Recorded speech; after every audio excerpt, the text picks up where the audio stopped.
Constitution of Kenya is very clear and has pronounced itself that housing is a right.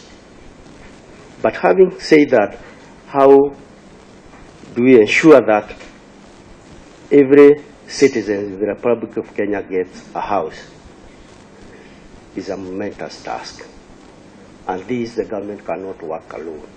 The government has to work with various stakeholders and provide an environment that would enable the private sector to do so. And the government has taken a stride. First of all, from our studies, we have a million houses deficit. Kenya is able to double the affordable housing requirement in this country. What we just need to do is put our resources together, put our skills, and we'll be able to deliver. As Cooperative Bank, we are happy that today we are here. And why are we here? Besides the sumptuous breakfast that Fairmount has prepared for us, we are here to just put our minds together and ask ourselves, how do you want Cooperative Bank to deliver the agenda? If you want to walk far, walk with others. We want to go far, and we want to tag on all our partners as a bank.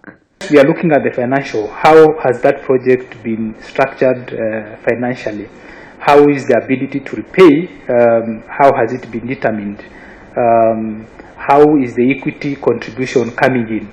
Are we looking for equity from the sale of the units so that we get deposits to be able to pick up the project, or is there money so that as you start the project, then you're saying you've looked at all the parameters and you know once you start the project whether buyers will be able to pay the full amount now, or they just pay 10% and the rest will come at the end, maybe their mortgages, then the project can be completed. Our intention is actually to create affordability, and we are very, very intentional about that.